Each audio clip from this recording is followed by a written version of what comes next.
नमस्कार दोस्तों, स्वागत है आपका हमारे YouTube चैनल ट्रिकी गुरुजी में। आप सब कैसे हैं? उम्मीद है आप सब अच्छे और स्वस्थ होंगे।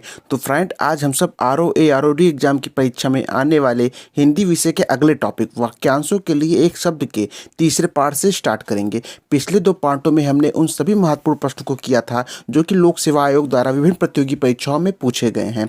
आज के पार्ट में भी उसी तरह के महत्वपूर्ण प्रश्नों को लिया गया है जिनके आने की संभावनाएं बहुत है। तो चलिए बिना देर के हुए शुरू करते हैं। इससे पहले जो भी भाई बहन इस चैनल पर नए हो वह चैनल को सब्सक्राइब कर लेंगे और बेल आइकन को प्रेस कर देंगे ताकि हमारी आने वाली वीडियो की नोटिफिकेशन आपको तुरंत पहुंच सके। तो चलिए बिना देर के हुए शुरू करते हैं। तो चलिए देखते हैं प्रश्न क्या दिया गया है। प्रश्न दिया गया है कि संध्या और रात्रि के बीच का समय होता है, तो संध्या काल और रात्रि के बीच के समय को क्या कहते हैं? ऑप्शन ए साय काल कहते हैं, ऑप्शन बी सूर्यास्त कहते हैं, ऑप्शन सी निशा कहते हैं या फिर ऑप्शन डी गोधूली कहते हैं। तो संध्या और रात्रि के बीच का जो समय होता है उसे गोधूली कहते हैं। क्या कहते हैं? उसे गोधूली कहते हैं। ऑप्शन डी इसका राइट आंसर हो जाएगा, गोधूली। चलिए अगले प्रश्न की तरफ चलते हैं।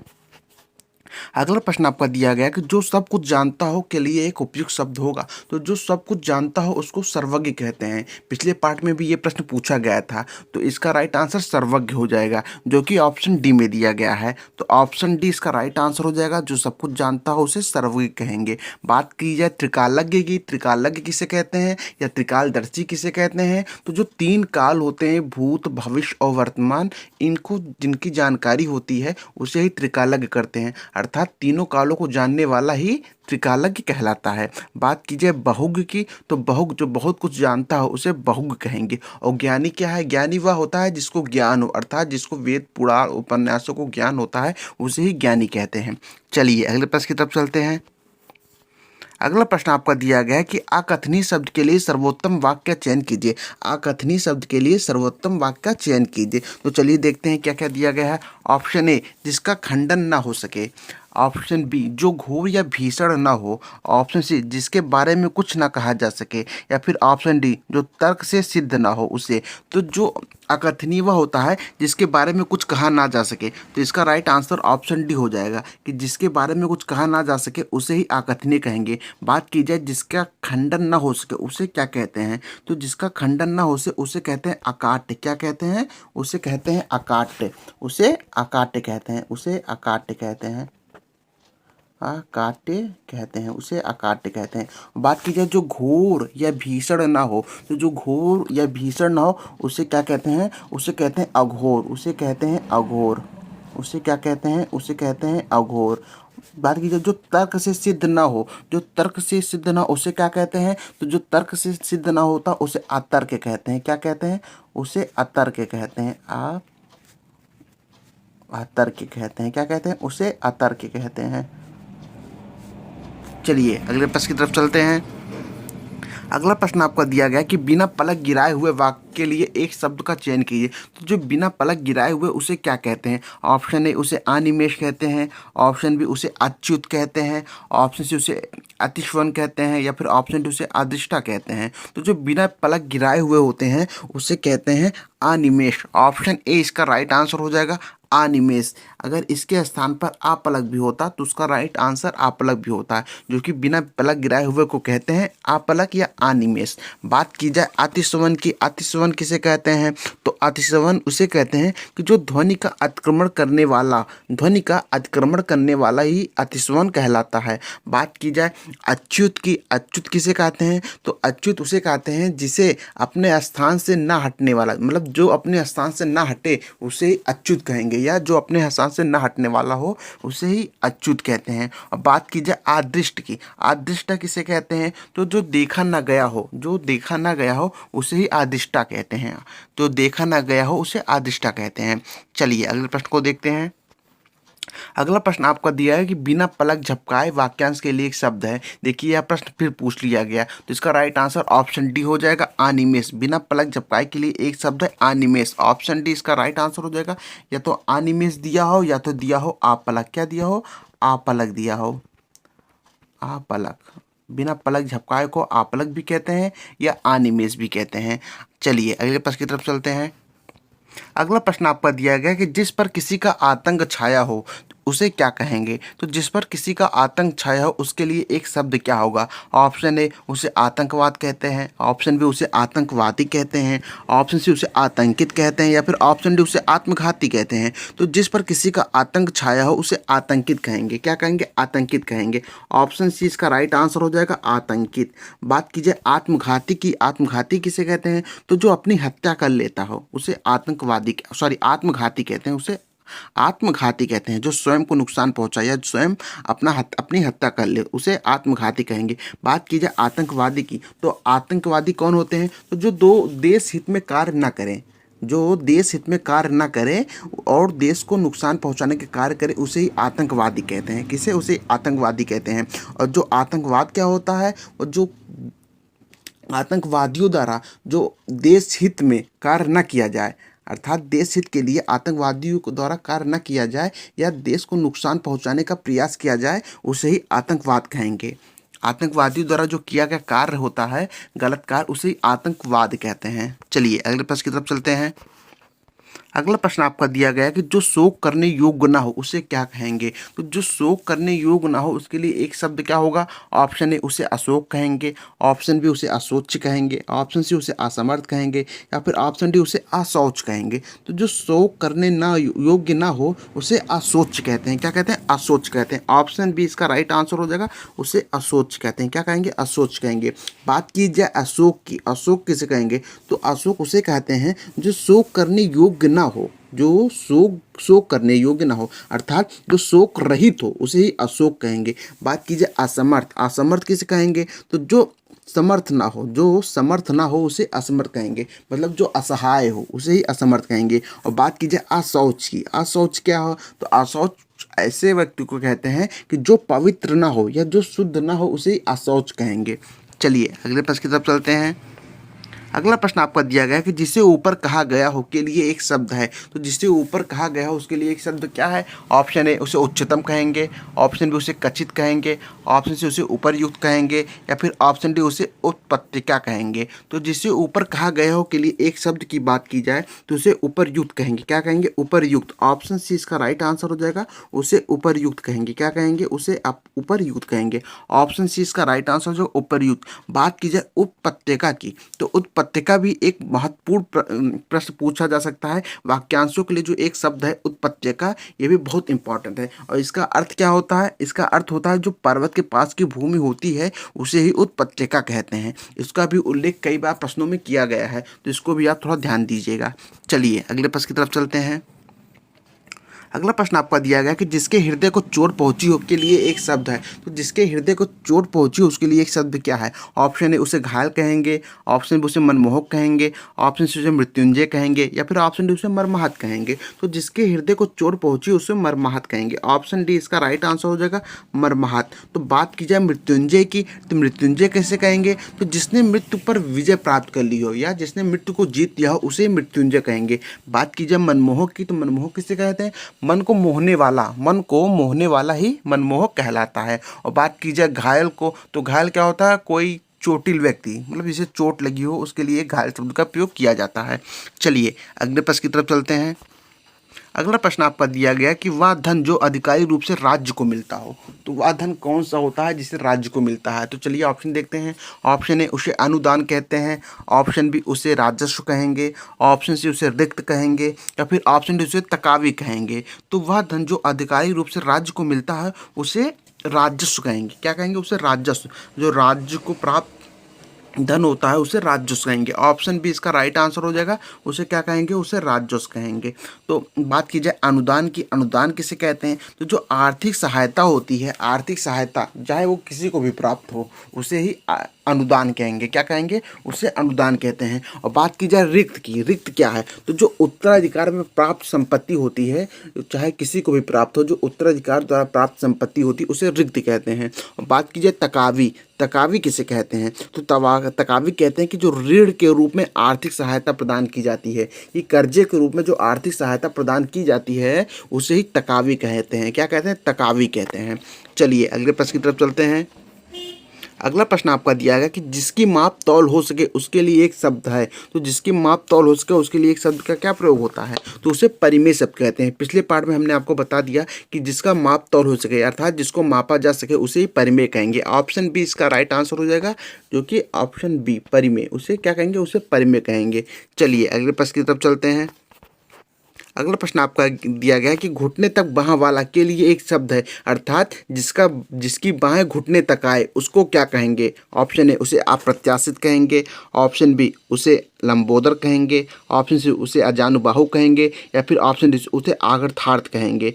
तो जो घुटने तक बाह वाला होता है उसे अजानुबाहु कहते हैं। ऑप्शन सी इसका राइट आंसर हो जाएगा क्या, अजानुबाहु, उसे क्या कहेंगे, उसे अजानुबाहु कहेंगे। बात की जाए लंबोदर की तो जिसका उदर लंबा हो उसे ही लंबोदर कहते हैं। और बात की जाए अप्रत्याशित की तो अप्रत्याशित किसे कहते हैं, तो जिसकी आशा ना की गई हो उसे अप्रत्याशित कहते हैं। चलिए अगले प्रश्न को देखते हैं। अगला प्रश्न आपका दिया कि जिसकी बाहें अधिक लंबी हो। देखिए प्रश्न फिर वही पूछ लिया गया, लेकिन पूछने का तरीका थोड़ा चेंज कर दिया गया है। तो जिसकी बाहें अधिक लंबी हो उसे क्या कहेंगे, उसे अजानुबाहु कहेंगे। ऑप्शन सी उसका राइट आंसर हो जाएगा, ऑप्शन सी अजानुबाहु। चलिए अगले प्रश्न को देखते हैं। अगला प्रश्न आपका दिया गया कि जिसका ज्ञान इंद्रियों द्वारा ना हो सके अर्थात जिसे इंद्रियों द्वारा ना जाना जा सके तो उसे क्या कहेंगे। ऑप्शन ए उसे जितेंद्रिय कहेंगे, ऑप्शन बी उसे अतीन्द्रिय कहेंगे, ऑप्शन सी उसे सर्वजीत कहेंगे, या फिर ऑप्शन डी उसे इंद्रजीत कहेंगे। तो बात की जाए जिसका ज्ञान इंद्रियों द्वारा ना हो सके उसे क्या कहते हैं, उसे कहते हैं अतीन्द्रिय। ऑप्शन बी इसका राइट आंसर हो जाएगा क्या, अतीन्द्रिय। Option B is the right answer. बात की जाए जितेंद्रिय की, जितेंद्रिय किसे कहते हैं, तो जिसने इंद्रियों को जीत लिया हो उसे जितेंद्रिय कहेंगे। और आप सर्वजीत, ऑप्शन सी में जो सर्वजीत दिया गया है तो सर्वजीत का अर्थ क्या है, सर्वजीत का अर्थ होता है कि सबको जीतने वाला ही सर्वजीत कहलाता है। और जो इंद्रजीत है वो उसका अर्थ होता है कि इंद्र को जीतने वाला या इंद्र पर जिसने विजय प्राप्त कर लिया हो उसे ही इंद्रजीत कहेंगे। चलिए अगले प्रश्न को देखते हैं। अगला प्रश्न आपका दिया गया है कि जिसका अनुभव इंद्रियों द्वारा न हो सके अर्थात जिसको इंद्रियों द्वारा न जा सके उसे क्या कहेंगे। चलिए ऑप्शन देखते हैं। ऑप्शन ए उसे जितेंद्र कहेंगे, ऑप्शन बी उसे अतीन्द्रिय कहेंगे, ऑप्शन सी उसे ऐन्द्रिक कहेंगे, या फिर ऑप्शन डी उसे अविन्द्रिय कहेंगे। तो जिसका अनुभव इंद्रियों द्वारा न हो सके उसे क्या कहेंगे, तो उसे कहेंगे अतीन्द्रिय। ऑप्शन बी इसका राइट आंसर हो जाएगा। पिछले प्रश्न में भी इसी तरह प्रश्न आया था, लेकिन पूछने का तरीका थोड़ा चेंज कर दिया गया है। चलिए अगले प्रश्न की तरफ चलते हैं। अगला प्रश्न आपका दिया गया है कि जो इंद्रियों के ज्ञान के परे हो उसे क्या कहेंगे। ऑप्शन ए उसे जितेंद्रिय कहेंगे, तो ये नहीं हो जाएगा। ऑप्शन बी उसे अतीन्द्रिय कहेंगे, ऑप्शन सी उसे अतीन्द्रिय कहेंगे, या फिर ऑप्शन डी उसे अविन्द्रिय कहेंगे। तो जो इंद्रियों के ज्ञान के परे हो उसे कहेंगे अतीन्द्रिय। ऑप्शन सी इसका राइट आंसर हो जाएगा क्या, ऑप्शन सी इसका राइट आंसर हो जाएगा अतीन्द्रिय, क्या अतीन्द्रिय। चलिए अगले प्रश्न की तरफ चलते हैं।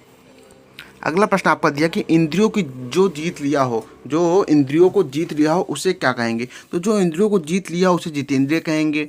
ऑप्शन बी इसका राइट आंसर हो जाएगा। इसको मैंने आपको बताया ही था कि जिसने इंद्रियों को जीत लिया हो या जिसने इंद्रियों पर विजय प्राप्त कर ली हो उसे जितेंद्रिय कहेंगे। क्या कहेंगे, उसे जितेंद्रिय कहेंगे। और जितेंद्रिय इस तरह लिखा जाए, किस तरह, जहाँ पे छोटी की मात्रा तेंद्रिय। बात की जाए ऑप्शन सी की तो ये वर्तनी शुद्धि की दृष्टि से गलत है। चलिए अगले प्रश्न की तरफ चलते हैं। अगला प्रश्न आपका दिया गया है कि सबको समान भाव से देखने वाला के लिए एक शब्द क्या होगा। जो सबको समान भाव से देखता है उसके लिए एक शब्द क्या होगा। ऑप्शन ए उसे बहुदर्शी कहेंगे, ऑप्शन बी उसे प्रियदर्शी कहेंगे, ऑप्शन सी उसे समदर्शी कहेंगे, या फिर ऑप्शन डी उसे त्रिकालदर्शी कहेंगे। तो जो सबको समान भाव से देखता है उसे समदर्शी कहते हैं। क्या कहते हैं, उसे समदर्शी कहते हैं। ऑप्शन सी इसका राइट आंसर हो जाएगा क्या, ऑप्शन सी इसका राइट आंसर हो जाएगा क्या, ऑप्शन सी समदर्शी। Option C is the right answer. बात की जाए बहुदर्शी की तो बहुदर्शी किसे कहते हैं, तो जिसने बहुत कुछ देख लिया हो उसे बहुदर्शी कहेंगे। बात की जाए प्रियदर्शी किसे कहते हैं, तो जो देखने में प्रिय लगता है उसे प्रियदर्शी कहते हैं। और बात की जाए त्रिकालदर्शी किसे कहते हैं, तो भूत, वर्तमान और भविष्य को देखने वाला ही त्रिकालदर्शी कहलाता है। अर्थात जो तीनों कालों को देख ले उसे ही त्रिकालदर्शी कहेंगे। चलिए अगले प्रश्न को देखते हैं। अगला प्रश्न आपका दिया गया है प्रियदर्शी शब्द के लिए। देखिए प्रश्न पूछ ही लिया गया कि प्रियदर्शी शब्द के लिए एक वाक्य क्या है। तो प्रियदर्शी किसे कहेंगे, जो देखने में प्रिय लगे, जो कि ऑप्शन डी में दिया गया है। ऑप्शन डी इसका राइट आंसर हो जाएगा कि जो देखने में प्रिय लगे उसे ही प्रियदर्शी कहेंगे। क्या कहेंगे, उसे प्रियदर्शी कहेंगे। ऑप्शन ए दिया गया कि जो कम बोलने वाला हो, जो कम बोलने वाला हो, इसके लिए एक शब्द क्या होगा। तो इसको आपको कमेंट में करके बताना है कि जो कम बोलने वाला हो उसे क्या कहते हैं। चलिए अगले प्रश्न की तरफ चलते हैं। अगला प्रश्न दिया गया कि जो भेदा या तोड़ा ना जा सके, अर्थात जिसको भेदा या तोड़ा ना जा सके उसे क्या कहेंगे। ऑप्शन ए उसे दुर्गम कहते हैं, ऑप्शन उसे अभेद कहते हैं, ऑप्शन से उसे दुर्जय कहते हैं, या फिर ऑप्शन डी उसे असंभव कहते हैं। तो जो भेदा या तोड़ा ना जा सके उसके लिए एक शब्द की बात की जाए तो उसे अभेद कहते हैं। क्या कहते हैं, अभेद। ऑप्शन बी इसका राइट आंसर हो जाएगा। क्या कहेंगे, अभेद, कि जिसे तोड़ा या भेदा ना जा सके उसे अभेद कहते हैं। बात की जाए दुर्गम की, दुर्गम किसे कहते हैं, तो जहाँ जो रास्ता मतलब जहाँ पहुँचना कठिन हो या जो रास्ता कठिन हो उसे दुर्गम कहेंगे।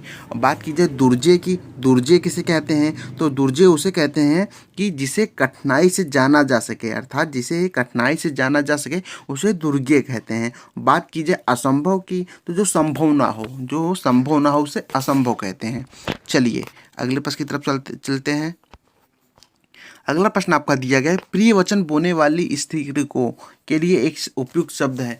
प्रिय वचन बोलने वाली स्त्री के लिए एक उपयुक्त शब्द क्या होगा। ऑप्शन ए उसे प्रियमवदा कहते हैं, ऑप्शन बी उसे प्रियसी कहते हैं, ऑप्शन सी उसे मधुरभाषी कहते हैं, या फिर ऑप्शन डी उसे प्राण प्रिया कहते हैं। बात की जाए प्रिय वचन बोलने वाली स्त्री के लिए तो उसके लिए प्रियमवदा शब्द का प्रयोग होता है, प्रियमवदा शब्द का। ऑप्शन ए इसका राइट आंसर हो जाएगा, प्रियमवदा।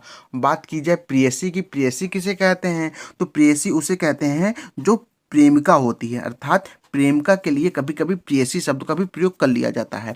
मधुरभाषी, जो मधुर वचन बोले उसे मधुरभाषी कहते हैं। और प्राण प्रिया, प्राण प्रिया किसे कहते हैं, कि जो प्राणों के समान प्रिय हो, जो प्राणों के समान प्रिय हो उसे ही प्राण प्रिया कहते हैं। चलिए अगले प्रश्न की तरफ चलते हैं। अगला प्रश्न आपका दिया गया है कि जिसके पार ना देखा जा सके, जिसके पार ना देखा जा सके उसके लिए एक उपयुक्त शब्द क्या होगा। ऑप्शन ए उसे पारदर्शी कहेंगे, ऑप्शन बी उसे समदर्शी कहेंगे, ऑप्शन सी उसे अपारदर्शी कहेंगे, या फिर ऑप्शन डी उसे त्रिकालदर्शी कहेंगे। तो जिसके पार न देखा जा सके उसे कहेंगे अपारदर्शी। ऑप्शन सी इसका राइट आंसर हो जाएगा, जिसके पार न देखा जा सके उसे अपारदर्शी कहेंगे। बात कीजिए पारदर्शी की, तो जिसके पार देखा जा सके उसे पारदर्शी कहेंगे। समदर्शी किसे कहते हैं, तो जो सबको समान रूप से देखे, समान भाव से देखे उसे समदर्शी कहेंगे। त्रिकालदर्शी को हमने बताया है कि जो तीनों कालों को देखने वाला हो, चाहे वो भूत हो, वर्तमान हो या भविष्य हो, जिसे तीनों कालों का ज्ञान हो उसे त्रिकालदर्शी कहेंगे। चलिए अगले प्रश्न की तरफ चलते हैं। अगला प्रश्न पूछा गया कि पारदर्शी शब्द के लिए उचित वाक्य है। तो पारदर्शी शब्द का मैंने उचित वाक्य प्रयोग आपको बताया है कि जिसको आर पार देखा जा सके उसे ही पारदर्शी कहते हैं, जो कि आपका ऑप्शन सी में दिया गया है। Option C is the right answer हो जाएगा। पारदर्शी, जिसके आर पार देखा जा सके उसे ही पारदर्शी कहेंगे। चलिए अगले प्रश्न की तरफ चलते हैं। अगला प्रश्न आपका दिया गया कि जिसका दमन करना कठिन हो, जिसका दमन करना कठिन हो के लिए एक शब्द का प्रयोग क्या है। ऑप्शन ए उसे दुर्दमनीय कहते हैं, ऑप्शन बी उसे अच्युत कहेंगे, ऑप्शन सी उसे दुर्बोध कहेंगे, या फिर ऑप्शन डी उसे दुर्गेय कहेंगे। तो जिसका दमन करना कठिन होता है उसे दुर्दमनीय कहते हैं। क्या कहते हैं, उसे दुर्दमनीय कहते हैं, जो कि आपका ऑप्शन ए में दिया गया है। तो ऑप्शन ए इसका राइट आंसर हो जाएगा, दुर्दमनीय। बात कीजिए अच्युत की, अच्युत किसे कहते हैं, तो जो अपने स्थान से ना हटे या जो इसे अपने स्थान से ना हटाया जा सके उसे ही कहेंगे अच्युत। बात की जाए दुर्बोध को, दुर्बोध किसे कहते हैं, तो जिसका बोध होना, अर्थात जिसकी जानकारी प्राप्त करना कठिन हो, जिसकी जानकारी प्राप्त करना कठिन हो या जो कठिनाई से समझ आता हो उसे दुर्बोध कहेंगे। क्या कहेंगे, उसे दुर्बोध कहेंगे। बात की जाए दुर्गे की, दुर्गे क्या होता है, तो जिसे कठिनाई से जाना जा सके, जिसे कठिनाई से जाना जा सके उसे ही दुर्गे कहेंगे। चलिए अगले प्रश्न की तरफ चलते हैं। अगला प्रश्न आपका दिया गया है कि अन्य से संबंध न रखने वाला, अन्य से संबंध न रखने वाला के लिए एक शब्द क्या होगा। ऑप्शन ए उसे अन्यत्र कहेंगे, ऑप्शन बी उसे अन्यन्य कहेंगे, ऑप्शन सी उसे अन्योन्य संबंधी कहेंगे, या फिर ऑप्शन डी उसे अन्योन्य आश्रित कहेंगे, अर्थात अन्य पे आश्रित रहने वाला। लेकिन पूछा गया है कि अन्य से संबंध न रखने वाले के लिए एक शब्द क्या होगा, तो उससे कहेंगे अन्योन्य संबंधी। ऑप्शन सी इसका राइट आंसर हो जाएगा, अन्योन्य संबंधी। अन्योन्य संबंधी इसका राइट आंसर हो जाएगा। बात की जाए अन्यत्र की, अन्यत्र किसे कहते हैं? तो किसी और स्थान के लिए एक शब्द का प्रयोग होता है जिसे ही अन्यत्र कहते हैं। अन्यत्र का अर्थ होता है किसी और स्थान, मतलब कोई दूसरा स्थान।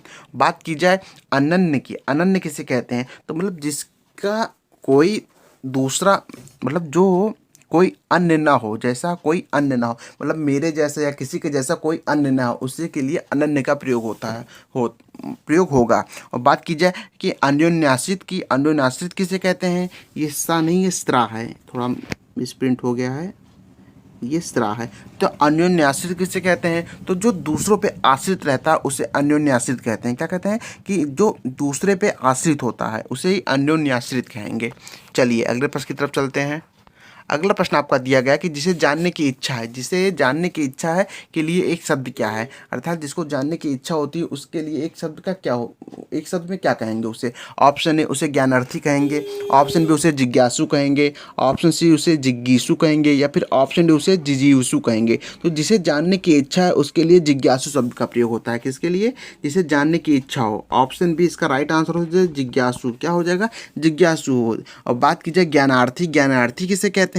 तो ज्ञानार्थी होता है कि ज्ञान को अर्जन करने की इच्छा वाला, जो ज्ञान को अर्जन करने की इच्छा रखता है उसके लिए एक शब्द ज्ञानार्थी होता है। बात की जाए जिगीषु, जिगीषु किसे कहते हैं? तो जो किसी पर विजय पाने की इच्छा रहता है, किसी को पर विजय प्राप्त करने की इच्छा रखने वाला ही जिगीषु कहलाता है। और जिजीविषु कहते हैं, तो जिजीविषु का अर्थ होता है जो अधिक समय तक जीने की इच्छा रखे, जो अधिक समय तक जीवित रखने का इच्छा रखे उसे जिजीविषु कहेंगे। चलिए अगले प्रश्न की तरफ चलते हैं। अगला प्रश्न आपका दिया गया कि जानने की इच्छा रखने वाला। अब जानने की इच्छा रखने वाला मैंने आपको पहले ही बता दिया था कि उसे क्या कहेंगे? उसे जिज्ञासु कहेंगे। क्या कहेंगे? उसे जिज्ञासु कहेंगे। ऑप्शन बी इसका राइट आंसर हो जाएगा जिज्ञासु। क्या हो जाएगा? जिज्ञासु। Option B is the right answer. बात की जाए जिजीविषा की, जिजीविषा के बारे में मैंने आपको बता ही दिया था कि जो जीने की प्रबल इच्छा होती है उसे जिजीविषा कहते हैं। क्या कहते हैं? उसे जिजीविषा कहते हैं। और बात की जाए जिज्ञासा की, और ज्ञान प्राप्त करने की इच्छा को ही जिज्ञासा कहते हैं। चलिए अगले प्रश्न की तरफ चलते हैं। अगला प्रश्न फिर पुनः पूछ लिया गया कि जिजीविषा किसे कहते हैं? तो जिजीविषा किसे कहते हैं? जीने की इच्छा को ही, जो जीने की प्रबल इच्छा होती है उसे ही जिजीविषा कहते हैं। ऑप्शन सी इसका राइट आंसर हो जाएगा, जीने की इच्छा को ही जिजीविषा कहते हैं। ऑप्शन सी इसका राइट आंसर हो जाएगा जिजीविषा। चलिए अगले प्रश्न की तरफ चलते हैं। अगला प्रश्न आपका दिया गया कि दूसरे के दोष खोजने वाला, जो दूसरों के दोष को खोजता है या खोजने वाला हो उसे क्या कहेंगे? ऑप्शन ए उसे अनुसंधानकर्ता कहेंगे, ऑप्शन बी उसे छिद्रान्वेषी कहेंगे, ऑप्शन सी उसे आलोचक कहेंगे, या फिर ऑप्शन डी उसे शत्रु कहेंगे। तो जो दूसरे के दोष खोजने वाला होता है उसके लिए एक शब्द का प्रयोग होता है छिद्रान्वेषी। क्या होगा? छिद्रान्वेषी। ऑप्शन बी इसका राइट आंसर हो जाएगा छिद्रान्वेषी। Option B is the right answer. बात कीजिए अनुसंधानकर्ता की, अनुसंधानकर्ता क्या अर्थ होता है? तो अनुसंधानकर्ता का अर्थ होता है कि अनुसंधान करने वाला, अनुसंधान करने वाला को ही अनुसंधानकर्ता कहते हैं। और बात की जाए आलोचक, आलोचक क्या होता है? जो दूसरों का आलोचना करे, जो दूसरों की बुराई करे उसे ही आलोचक कहेंगे। क्या कहेंगे? उसे ही आलोचक कहेंगे। चलिए अगले प्रश्न की तरफ चलते हैं। अगला प्रश्न कहता है कि जो ढका ना हो उसके लिए एक शब्द का प्रयोग, जो ढका ना हो उसके लिए एक शब्द क्या होगा? ऑप्शन ए उसे अनावृत कहेंगे, ऑप्शन बी उसे अनावर्त कहेंगे, ऑप्शन सी उसे अनावृत्ति कहेंगे, या फिर ऑप्शन डी उसे अनावृष्टि कहेंगे। तो जो ढका ना हो उसके लिए एक शब्द होता है अनावृत। क्या होता है? अनावृत। ऑप्शन ए इसका राइट आंसर हो जाएगा अनावृत। ऑप्शन ए इसका राइट आंसर हो जाएगा।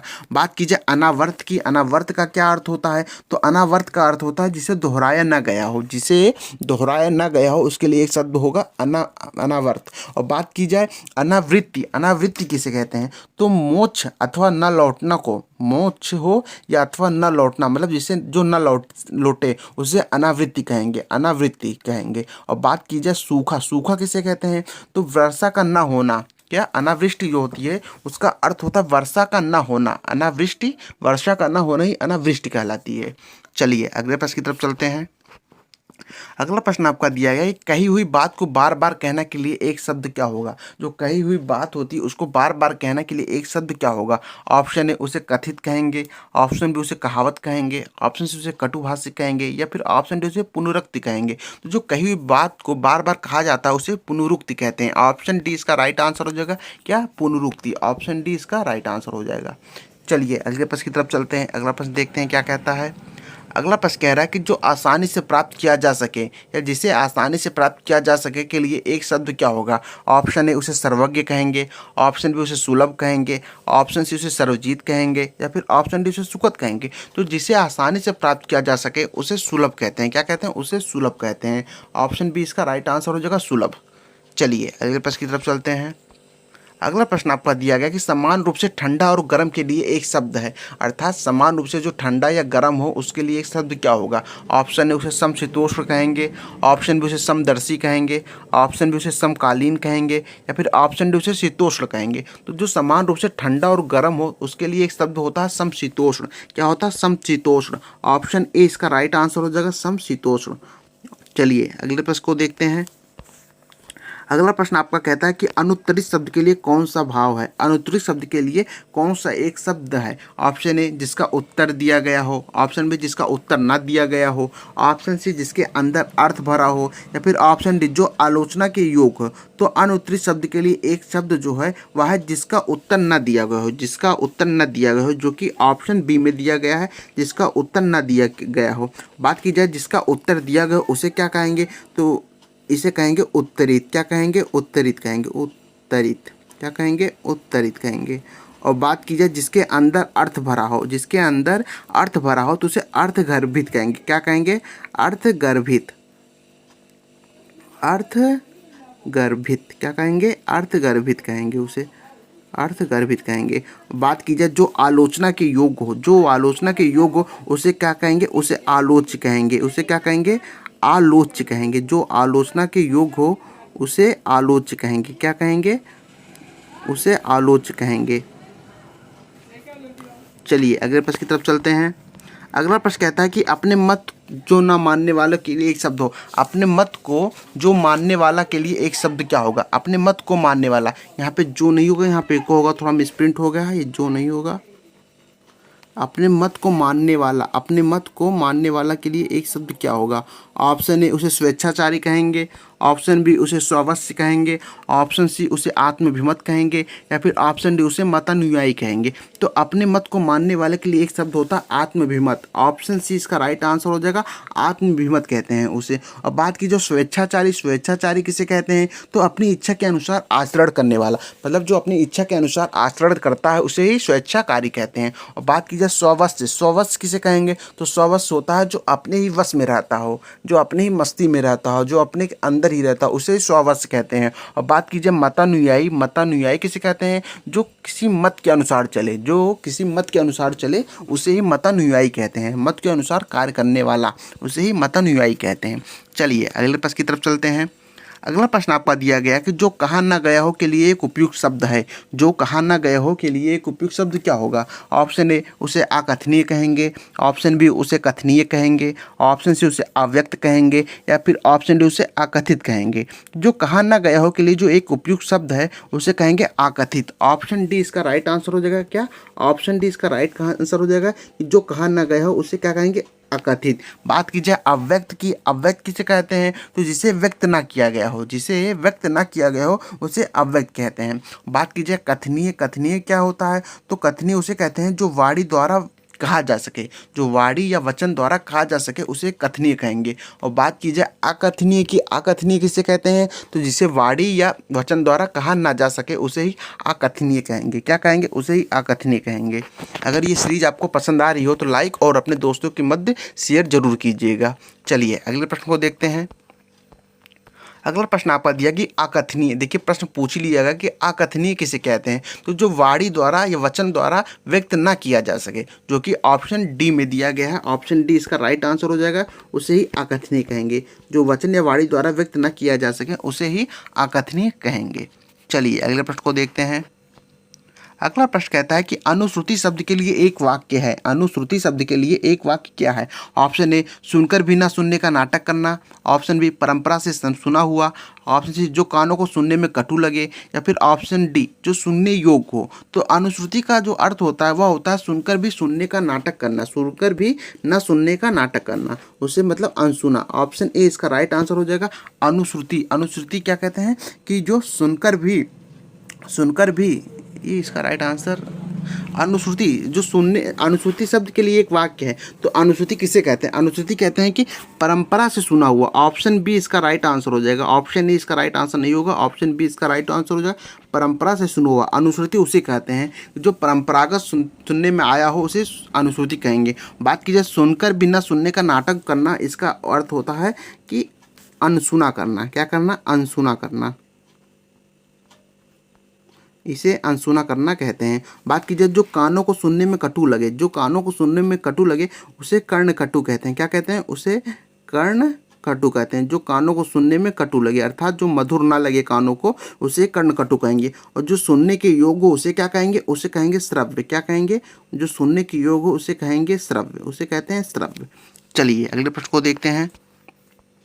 अगला प्रश्न आपका दिया गया कि परंपरा से चली आ रही बात। देखिए प्रश्न पूछा गया कि परंपरा से चली आ रही बात के लिए एक शब्द क्या होगा, तो इसको भी जो ये प्रश्न पूछा गया है ये पिछले प्रश्न के अनुसार ही पूछा गया है।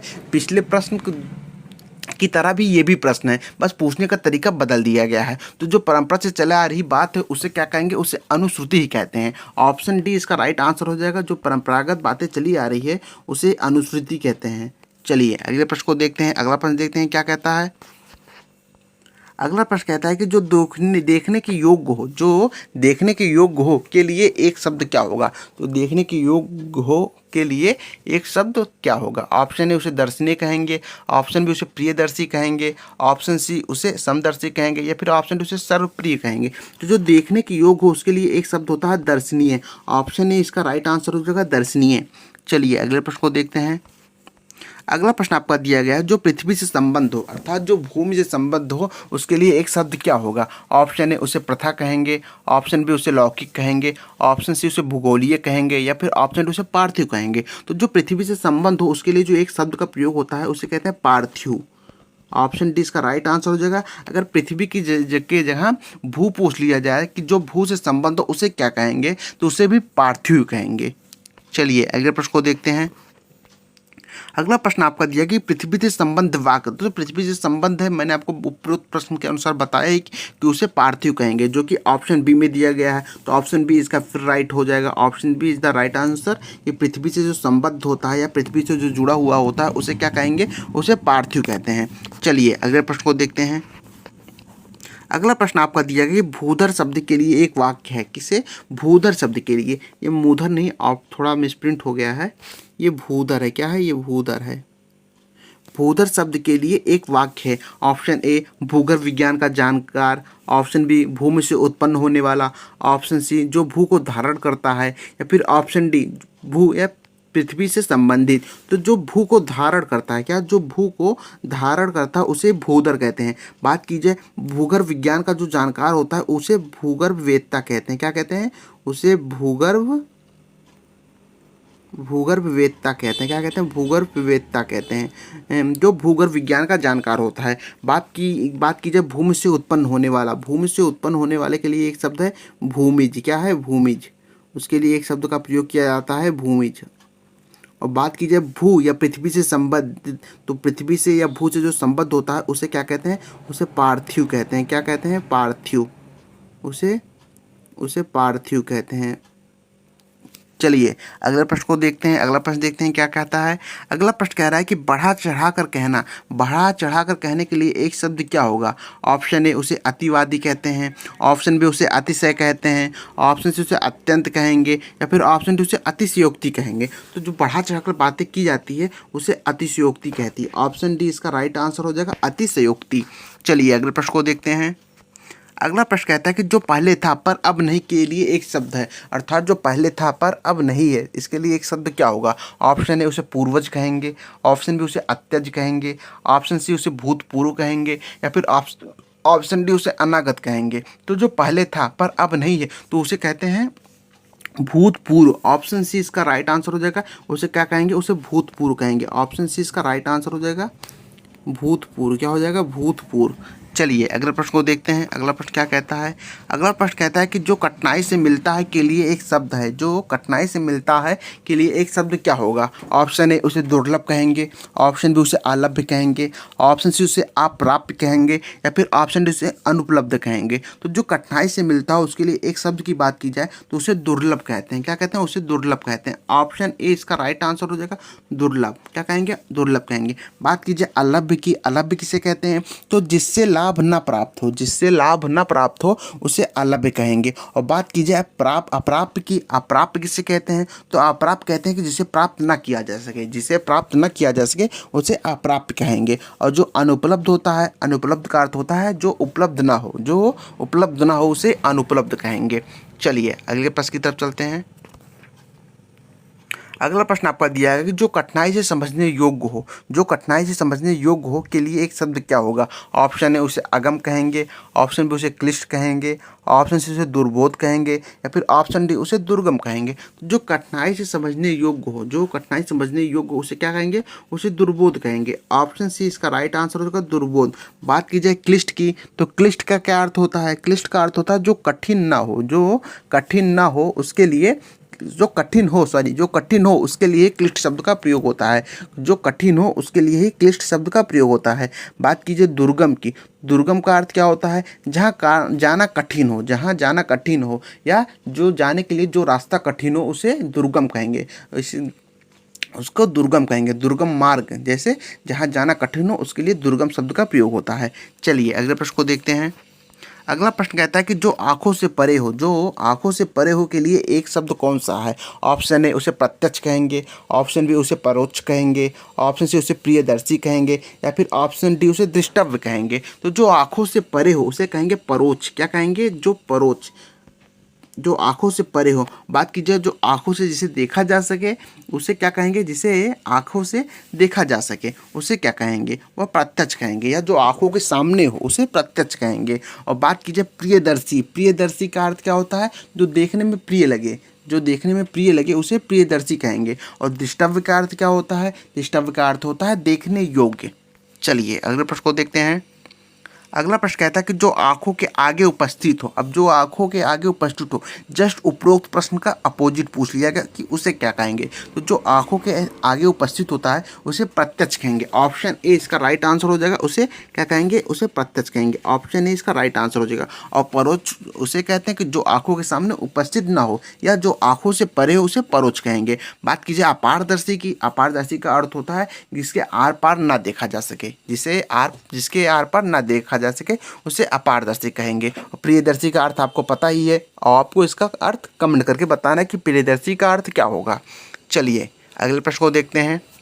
अगला प्रश्न कहता है कि अथाह शब्द के लिए एक वाक्य है। अथाह शब्द के लिए एक वाक्य क्या होगा? ऑप्शन ए जिसकी गहराई नापी जा सके, ऑप्शन बी जिसकी गहराई ना नापी जा सके, ऑप्शन सी जिसकी कोई सीमा ना हो, या फिर ऑप्शन डी जिसका अंत ना हो। तो अथाह शब्द का अर्थ होता है जिसकी गहराई नापी ना जा सके, जिसकी गहराई ना नापी जा सके। ऑप्शन बी इसका राइट आंसर हो जाएगा। बात की जाए जिसकी गहराई नापी जा सके उसका अर्थ होता है था। क्या होता है?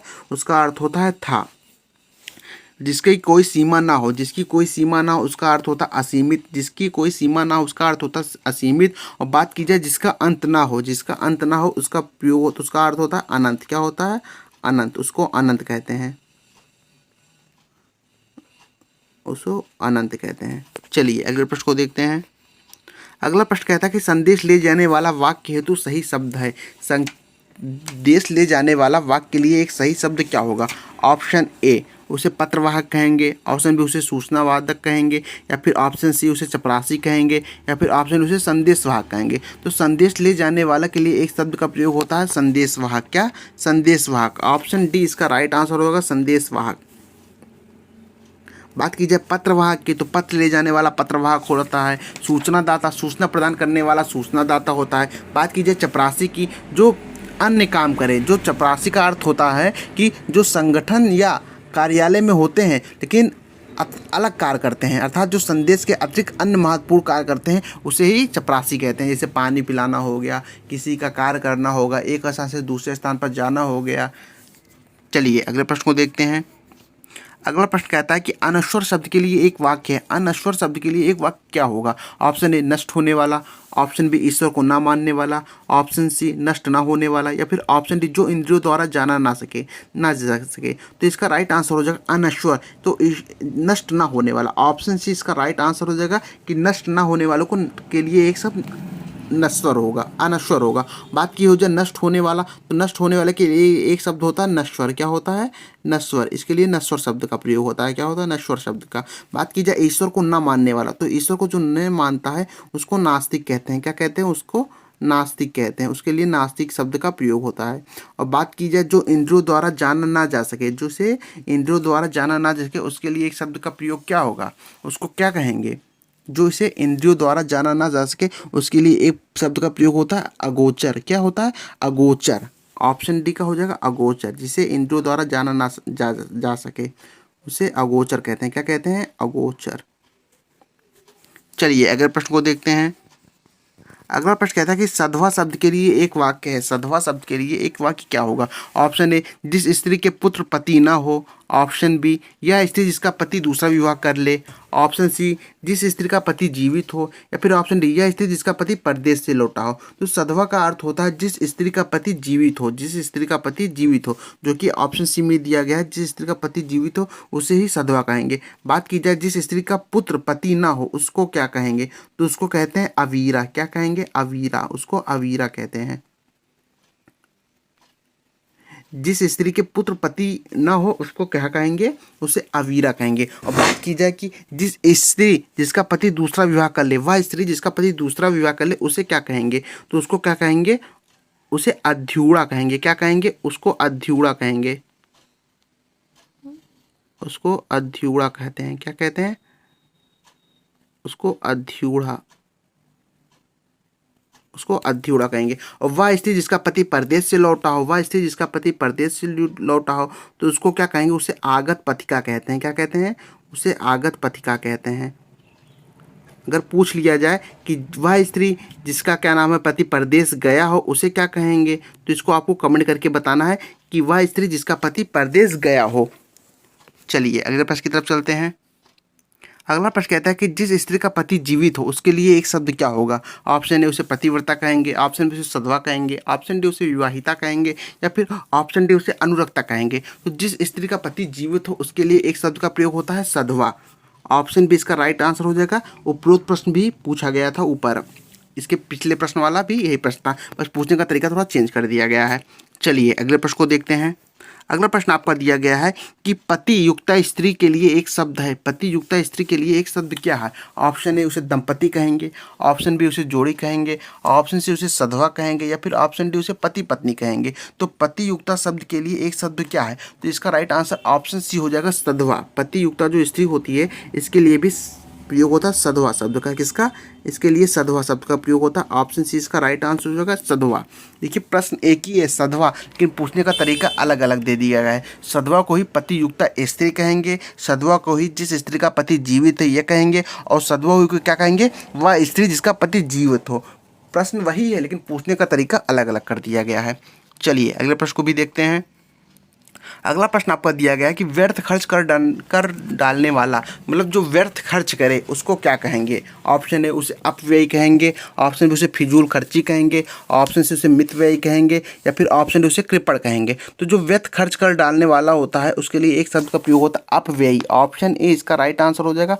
ऑप्शन ए उसे क्या कहेंगे? उसे अपव्ययी कहेंगे। बात की जाए फिजूल खर्च करने वाला, तो फिजूल खर्च करने वाला का अर्थ होता है कि जो आय से अधिक बेकार में खर्च कर दे, जो आय से अधिक बेकार में खर्च कर दे उसे फिजूल खर्ची कहते हैं। और मितव्ययी का अर्थ होता है कि जो कम खर्च करे, जो कम खर्च करे मतलब जो कंजूसी के साथ खर्च करे उसे ही मितव्ययी कहते हैं। और बात कीजिए कृपण, कृपण क्या होता है? कृपण वह होता है कि जो जरा से भी खर्च करने में आनाकानी करे, जो जरा से भी खर्च करने में आनाकानी करे उसे ही कृपण कहते हैं।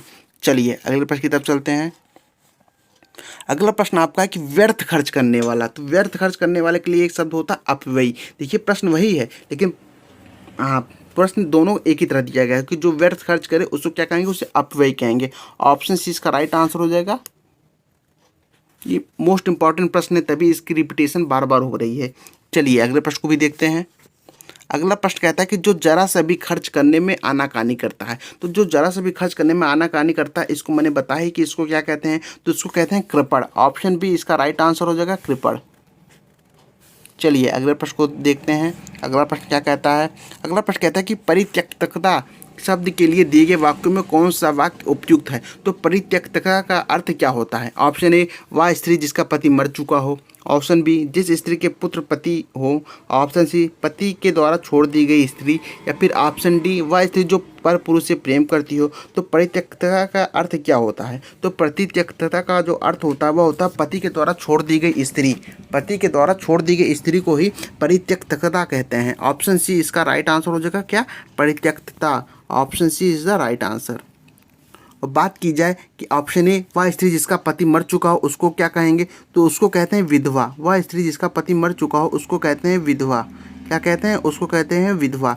बात की जाए जिस स्त्री के पुत्र और पति हो, जिस स्त्री के पुत्र और पति हो उसको क्या कहेंगे, तो उसको कहते हैं पुरंधरी। क्या कहते हैं, उसको पुरंधरी कहते हैं।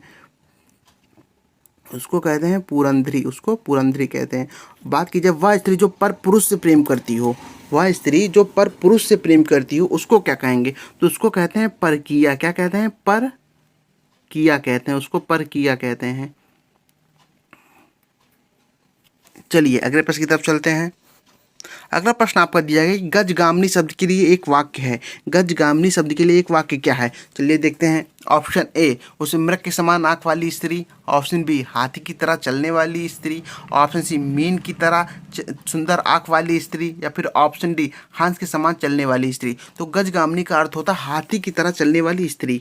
ऑप्शन बी इसका राइट आंसर हो जाएगा कि हाथी की तरह चलने वाली स्त्री को ही गजगामिनी कहते हैं। क्या कहते हैं, गजगामिनी कहते हैं। बात कीजिए मृग के समान आंखों वाली स्त्री।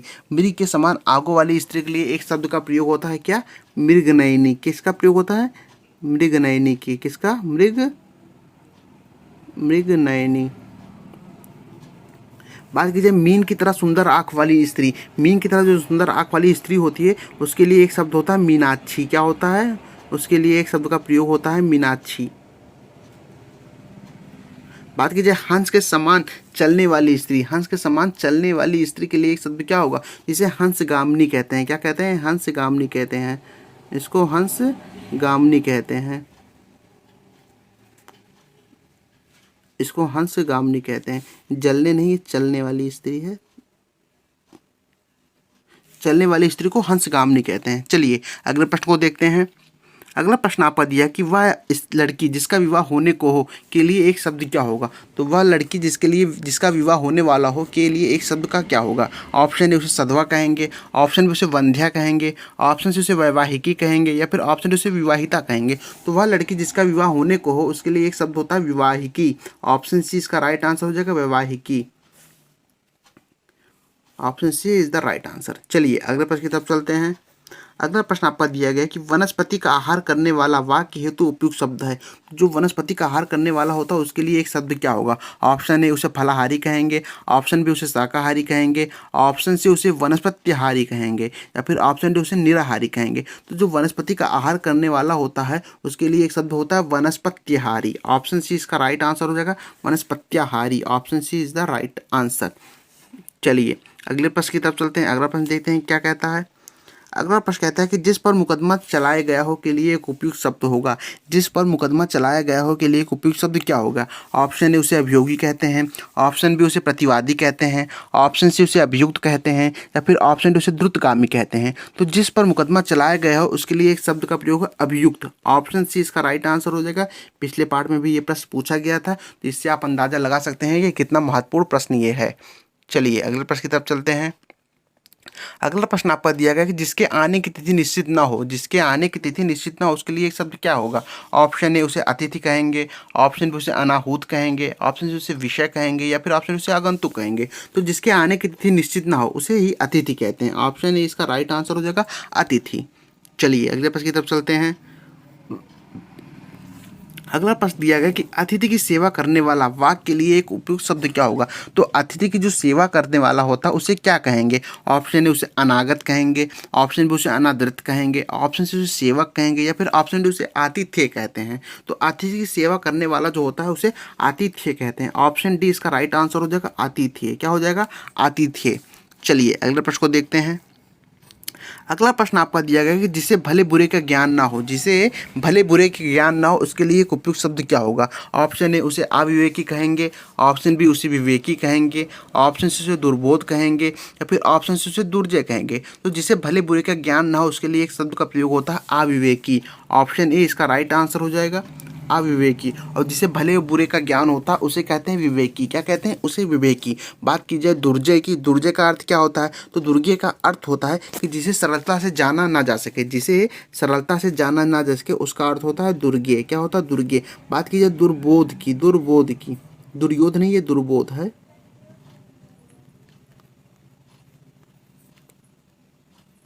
दुर्बोध, दुर्बोध का अर्थ होता है कि जिसको कठिनाई से जाना जा सके, अर्थात जिसको समझ आने में कठिनाई हो उसे ही दुर्बोध कहेंगे। चलिए अगले प्रश्न को भी देखते हैं। अगला प्रश्न कहता है कि नीले रंग का कमल के लिए दिए गए शब्दों में कौन सा शब्द सही है। तो जो नीले रंग का कमल होता है उसके लिए एक शब्द क्या होता है। ऑप्शन ए उसे इंदिवर कहेंगे, ऑप्शन बी उसे नीलाभ कहेंगे, ऑप्शन सी उसे पुंडरीक कहेंगे, या फिर ऑप्शन डी उसे नीलाक्ष कहेंगे। तो जो नीले रंग का कमल होता है उसके लिए एक शब्द का प्रयोग होता है इंदिवर। ऑप्शन ए इसका राइट आंसर हो जाएगा। क्या हो जाएगा, इंदिवर। ऑप्शन ए इसका राइट आंसर हो जाएगा इंदिवर। नीले रंग के कमल को इंदिवर भी कहा जाता है। बात की जाए नीलाभ, नीलाभ किसे कहते हैं। तो जिसकी आभा नीली हो उसको ही नीलाभ कहते हैं। क्या, जिसकी आभा नीली हो उसे नीलाभ कहते हैं। बात की जाए पुंडरीक, पुंडरीक किसे कहते हैं। तो जो सफ़ेद रंग का कमल होता है, जो सफ़ेद रंग का कमल होता है उसे पुंडरीक कहते हैं। सफ़ेद रंग के कमल को पुंडरीक कहते हैं। और नीलाक्ष क्या होता है, नीलाक्ष होता है कि नीली आँखों वाला, नीली आँखों वाला ही नीलाक्ष होता है। मतलब जिसकी आँखें नीली हो उसे ही नीलाक्ष कहते हैं। चलिए अगले प्रश्न की तरफ चलते हैं। अगला प्रश्न आपका कहता है कि जो अभी अभी उत्पन्न हुआ हो, जो अभी अभी उत्पन्न हुआ हो के लिए एक उपयुक्त शब्द क्या होगा।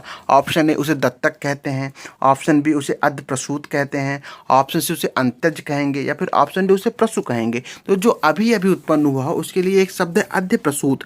ऑप्शन बी इसका राइट आंसर हो जाएगा क्या, अध्य प्रसूत। उसके लिए एक शब्द है अध्य प्रसूत। बाद में बात किया जाए दत्तक की, तो दत्तक का अर्थ होता है गोद लिया हुआ। क्या होता है, गोद लिया हुआ, उसे ही दत्तक कहेंगे। बात की जाए अंत्यज, अंत्यज क्या होता है। तो अंत्यज का अर्थ होता है जिसने निम्न जाति में जन्म लिया हो, जिसने निम्न जाति में जन्म लिया हो उसे अंत्यज कहेंगे। और प्रसू का अर्थ होता है जन्म देने वाली, अर्थात माँ, माँ को ही प्रसू कहा जाता है, अर्थात जो जन्म दे उसे ही प्रसू कहता है, प्रसू ही कहते हैं। चलिए अगले प्रश्न की तरफ चलते हैं। अगला प्रश्न आपका दिया गया कि जिसे ईश्वर में विश्वास नहीं है, जिसका ईश्वर में विश्वास नहीं है उसके लिए एक शब्द क्या होगा। ऑप्शन ए उसे नास्तिक कहेंगे, ऑप्शन बी उसे आस्तिक कहेंगे, ऑप्शन सी उसे पुजारी कहेंगे, या फिर ऑप्शन डी उसे भक्त कहेंगे। तो जिसे ईश्वर में विश्वास नहीं उसके लिए एक शब्द का प्रयोग किया जाता है नास्तिक। ऑप्शन ए इसका राइट आंसर हो जाएगा। जिसका ईश्वर में विश्वास ना हो उसे नास्तिक कहेंगे, और जिसका ईश्वर में विश्वास हो उसे आस्तिक कहेंगे। चलिए अगले प्रश्न को भी देखते हैं। अगला प्रश्न आपका दिया गया स्वेद से उत्पन्न होने वाला वाक्यांश के लिए एक शब्द है। जो स्वेद से उत्पन्न होता है उसके लिए एक शब्द क्या है। ऑप्शन ए उसे स्वेदज कहते हैं, ऑप्शन बी उसे अंडज कहते हैं, ऑप्शन सी उसे पिंडज कहते हैं, या फिर ऑप्शन डी उसे उभयचर कहते हैं। तो स्वेद से उत्पन्न होने वाले के लिए एक शब्द है स्वेदज। क्या है, स्वेदज। ऑप्शन ए इसका राइट आंसर हो जाएगा। बात की जाए अंडज की, तो अंडज का अर्थ होता है अंडे से उत्पन्न होने वाला, अंडज से उत्पन्न होने वाले के लिए एक शब्द है अंडज। बात की जाए पिंडज की, तो पिंडज, पिंडल नहीं है, पिंडज है। क्या है, पिंडज। ला नहीं होगा, ये होगा जा। पिंडज, पिंडज का अर्थ होता है कि जो पिंड से उत्पन्न होने वाला, पिंड से उत्पन्न होने वाले के लिए एक शब्द था पिंडज। बात की जाए उभयज, उभयज किसे कहते हैं। तो उभय का जो अर्थ होता है दोनों, अर्थात जो उभय से उत्पन्न हो, उभय अर्थात दोनों से उत्पन्न हो, उसके लिए एक शब्द का प्रयोग होता है उभयज। चलिए अगले प्रश्न को देखते हैं। अगला प्रश्न आपका दिया स्वेदज के लिए एक वाक्य होगा। तो स्वेदज के लिए एक वाक्य मैंने आपको बताया ही कि जो किससे उत्पन्न हो, जो स्वयं से उत्पन्न हो, जो कि ऑप्शन बी में दिया गया है। ऑप्शन बी इसका राइट आंसर हो जाएगा। जो स्वयं से उत्पन्न हो उसे ही स्वेदज कहेंगे। क्या कहेंगे, उसे स्वेदज कहेंगे। चलिए स्वयं से उत्पन्न होने वाला के लिए एक शब्द का प्रयोग होता है स्वेदज। इस स्वयं से जो उत्पन्न होने वाला होता है उसके लिए एक शब्द क्या होता है। उसके लिए स्वयं नहीं, स्वेद, सॉरी गलत दे दिया गया है यहाँ पर। स्वेदज शब्द के लिए एक शब्द होगा पसीने से उत्पन्न होने वाला। किससे? पसीने से उत्पन्न होने वाला। बात की जाए स्वयं से उत्पन्न होना, तो स्वयं नहीं होगा। अगर यहाँ पर स्वेद दिया होता, क्या दिया होता? स्वेद दिया होता कि स्वेद से उत्पन्न होने वाले के लिए शब्द होता स्वेदज, स्वेद से उत्पन्न होला। और स्वेद का अर्थ ही पसीना होता है। क्या होता? स्वेद का अर्थ होता है पसीना। क्या होता? स्वेद का अर्थ ही होता पसीना। तो इसका जो डायरेक्टली राइट आंसर हो जाएगा वो होगा पसीने से उत्पन्न होने वाला। पसीने से उत्पन्न होने वाले के लिए एक शब्द होता है स्वेदज। बात की जाए अंडे से उत्पन्न होने वाला, तो अंडे से उत्पन्न होने वाला के लिए एक शब्द होता है अंडज। क्या होता है? अंडज। बात की जब भूमि से उत्पन्न होने वाला, तो भूमि से उत्पन्न होने वाले को कहते हैं, भूमि से उत्पन्न होने वाले को कहते हैं भूमिज। क्या कहते हैं? भूमिज कहते हैं। भूमि से उत्पन्न होने वाले को भूमिज कहते हैं। चलिए अगले प्रश्न को देखते हैं। अगला प्रश्न कहता है कि निरामिष शब्द का किस वाक्य हेतु प्रयोग हुआ? तो निरामिष शब्द किसे कहते हैं? निरामिष शब्द का वाक्य प्रयोग क्या होगा? ऑप्शन ए जो मांस खाता है, ऑप्शन बी जो आमिष या मांस नहीं खाता। आमिष का अर्थ होता है मांस, जो मांस नहीं खाता है। ऑप्शन सी जो मांस और साग दोनों खाता है, या फिर ऑप्शन डी जो साग खाता है। तो निरामिष का अर्थ होता है जो मांस नहीं खाता है, जो कि ऑप्शन बी में दिया गया है कि जो मांस नहीं खाता हो उसे ही क्या कहते हैं? उसे निरामिष कहते हैं। क्या कहते हैं? निरामिष कहते हैं। बात की जाए आमिष की, सामिष की, तो सामिष किसे कहेंगे? सामिष का अर्थ होता है कि जो मांस खाता है। क्या? जो मांस खाता है। जस्ट आमिष का अपोजिट हो जाएगा सामिष का, आमिष का अपोजिट हो जाएगा सामिष। क्या हो जाएगा? सामिष। जो मांस खाता है उसे सामिष कहेंगे, और जो मांस न खाता है उसे आमिष कहेंगे। और जो मांस और साग दोनों खाता है उसे क्या कहते हैं? उसे कहते हैं सर्वाहारी। क्या कहते हैं? उसे कहते हैं सर्वाहारी। जो मांस और साग दोनों खाता है उसे कहते हैं सर्वाहारी। और जो साग खाता हो, जो सिर्फ साग खाता हो उसे कहते हैं शाकाहारी। क्या कहते हैं? उसे शाकाहारी कहते हैं। और बात की जाए कि जो सिर्फ मांस खाता हो, जो सिर्फ मांस खाता हो उसे क्या कहेंगे? तो इसको आपको कमेंट में बताना है कि जो सिर्फ मांस खाता हो उसको क्या कहेंगे। चलिए अगले प्रश्न को देखते हैं। अगला प्रश्न आपका पूछता है कि जहाँ खाना मुफ्त में मिलता हो, जहाँ खाना मुफ्त में मिलता हो उसको क्या कहते हैं? ऑप्शन ए उसे सदावर्त कहते हैं, ऑप्शन बी उसे सदाशिव कहते हैं, ऑप्शन सी उसे सदाभाव कहते हैं, या फिर ऑप्शन डी उसे सदा सुख कहते हैं। तो जहाँ खाना मुफ्त में मिलता हो उसको कहते हैं सदावर्त। ऑप्शन ए इसका राइट आंसर हो जाएगा सदावर्त। जहाँ खाना मुफ्त में मिलता हो उसे सदावर्त कहेंगे। बात की जाए सदाशिव की, सदाशिव का अर्थ होता है सर्वदा कल्याण करने वाला। सर्वदा कल्याण करने वाले को ही सदाशिव कहते हैं। बात की जाए सद्भाव की, तो सदा रहने वाला, सद्भाव सदा रहने वालों को ही सद्भाव कहते हैं। और सदा सुख का अर्थ होता है हमेशा सुखी रहने वाला। हमेशा सुखी रहने वाले के लिए सदा सुखी शब्द का प्रयोग होता है। चलिए अगले प्रश्न को देखते हैं। अगला प्रश्न कहता है कि जिस समय बड़ी मुश्किल से भिक्षा मिलती हो, वाक्यांश के लिए एक शब्द हो। जिस समय बड़ी मुश्किल से भिक्षा मिलती हो के लिए एक शब्द क्या होगा? ऑप्शन ए अकाल, ऑप्शन बी दुर्दिन, ऑप्शन सी दुर्भिक्ष, या फिर ऑप्शन सी दुर्धर्ष। तो जिस समय बड़ी मुश्किल से भिक्षा मिलती है उसे दुर्भिक्ष कहते हैं। क्या कहते हैं? उसे दुर्भिक्ष कहते हैं। ऑप्शन सी इसका राइट आंसर हो जाएगा। क्या कहेंगे? ऑप्शन बी इसका राइट आंसर, उसे दुर्भिक्ष कहते हैं। बात की जाए अकाल की, अकाल का अर्थ क्या होता है? अकाल का अर्थ होता है जो बिना काल के हो, जो बिना काल के हो उसे अकाल कहेंगे। और बात की जाए दुर्दिन, दुर्दिन क्या कहते हैं? दुर्दिन अर्थात बुरा दिन, बुरे दिन को ही दुर्दिन कहते हैं। और बात की जाए दुर्धर्ष क्या है? तो दुर्धर्ष होता है कि जिसे वश में करना कठिन हो, जिसको वश में करना कठिन हो उसे दुर्धर्ष कहते हैं। क्या कहते हैं? उसे दुर्धर्ष कहते हैं। तो चलिए अगले प्रश्न की तरफ चलते हैं। अगला प्रश्न देखते हैं क्या कहता है। अगला प्रश्न कहता है कि जो कुछ नहीं जानता के लिए सही शब्द कौन सा होगा? जो कुछ नहीं जानता उसके लिए किस शब्द का उचित प्रयोग होगा? ऑप्शन ए उसे अज्ञ कहेंगे, ऑप्शन बी उसे विज्ञ कहेंगे, ऑप्शन सी उसे अल्पज्ञ कहेंगे, या फिर ऑप्शन डी उसे सर्वज्ञ कहेंगे। तो जो कुछ नहीं जानता उसके लिए एक शब्द होता है अज्ञ। ऑप्शन ए इसका राइट आंसर हो जाएगा। जो कुछ नहीं जानता हो उसके लिए एक शब्द होगा अज्ञ। ये प्रश्न कई बार पूछा जा चुका है, तो इसको आप थोड़ा ध्यान में दीजिएगा कि अज्ञ किसे कहते हैं। बात कीजिए विज्ञ, विज्ञ किसे कहते हैं? तो विज्ञ किसे कहते हैं? तो विज्ञ जो थोड़ा जानता हो, जो थोड़ा जानता हो उसे वज्ञ कहेंगे। बात कीजिए अल्पज्ञ, अल्पज्ञ क्या हो? तो अल्पज्ञ का अर्थ होता है कि जो थोड़ा जानता हो। जो अल्पज्ञ का अर्थ हो जो थोड़ा जानता हो। और विज्ञ का अर्थ होता है जो जानता हो। विज्ञ का अर्थ होता है जो जानता हो। और बात कीजिए सर्वज्ञ, जो सब कुछ जानता हो उसे ही सर्वज्ञ कहेंगे। चलिए अगले प्रश्न को देखते हैं। अगला प्रश्न कहता है कि अंतरिक्ष शब्द किस वाक्य के लिए प्रयुक्त होगा? तो अंतरिक्ष शब्द के लिए एक उपवाक्य क्या होगा? ऑप्शन ए जो आकाश में विचरण करता हो, ऑप्शन बी जो ग्रहों का समूह, ऑप्शन सी धरती और आकाश के बीच का स्थान, या फिर ऑप्शन डी देवों का निवास स्थान। तो जो अंतरिक्ष शब्द का प्रयोग होता है वह होता है धरती और आकाश के बीच का स्थान। ऑप्शन सी इसका राइट आंसर हो जाएगा। धरती और आकाश के बीच के स्थान को ही अंतरिक्ष कहते हैं। क्या कहते हैं? अंतरिक्ष कहते हैं। और बात की जाए आकाश में विचरण करने वाला, जो आकाश में विचरण करने वाला होता है उसको क्या कहेंगे? उसको नभचर कहते हैं। क्या कहते हैं? उसको नभचर कहते हैं। नभ में विचरण करने वाला या नभ में चरने वाला, नभ में चरने वाले को ही नभचर कहते हैं। आकाश में विचरण करने वाले को ही विचरण करते हैं। और ग्रहों के समूह को क्या कहते हैं? तो ग्रहों का समूह है इसको कहेंगे सौर मंडल। सौर मंडल में ही ग्रहों का पूर्ण समूह आ जाता है। सौर मंडल, इसको सौर मंडल कहते हैं। क्या कहते हैं? इसको सौर मंडल कहते हैं। और देवों को निवास स्थल को क्या कहेंगे? देवों का जो निवास स्थल होता है उसको कहते हैं देवलोक। क्या कहते हैं? उसको देवलोक कहते हैं। उसको देवलोक कहते हैं।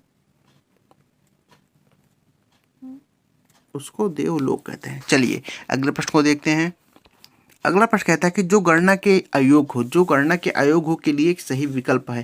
तो जो गणना के अयोग्य हो उसके लिए एक शब्द क्या होगा? ऑप्शन ए उसे अगणनीय कहेंगे, ऑप्शन बी उसे नगण्य कहेंगे, ऑप्शन सी उसे असंख्य कहेंगे, या फिर ऑप्शन डी उसे गणनीय कहेंगे। तो जो गणना के अयोग्य हो उसके लिए एक शब्द है नगण्य। ऑप्शन बी इसका राइट आंसर हो जाएगा।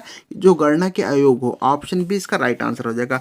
बात की जाए अगणनीय की, तो अगणनीय किसे कहेंगे? तो अगणनीय कहते हैं कि जिसकी गणना न की जा सके, मतलब जिसकी गणना न की जा सके उसको कहेंगे अगणनीय। और बात की जाए गणनीय की, तो जिसकी गणना की जा सके, जिसकी गणना की जा सके उसे गणनीय कहेंगे। और बात की जाए असंख्य की, असंख्य क्या होता है? तो जिसकी संख्या सीमित ना हो, जिसकी संख्या सीमित ना हो उसे ही असंख्य कहते हैं। चलिए अगले प्रश्न को देखते हैं। अगला प्रश्न आपका दिया गया कि मर्मज्ञ शब्द के लिए एक वही सही वाक्य है। मर्मज्ञ शब्द के लिए एक सही वाक्य क्या है? ऑप्शन ए जो कुछ नहीं जानता हो, ऑप्शन बी सब कुछ जानने वाला, ऑप्शन सी किसी बात का मर्म या गूढ़ रहस्य जानने वाला, या ऑप्शन डी जो थोड़ा जानता हो। तो मर्मज्ञ का अर्थ होता है किसी बात का मर्म या गूढ़ रहस्य जानने वाला। ऑप्शन सी इसका राइट आंसर हो जाएगा।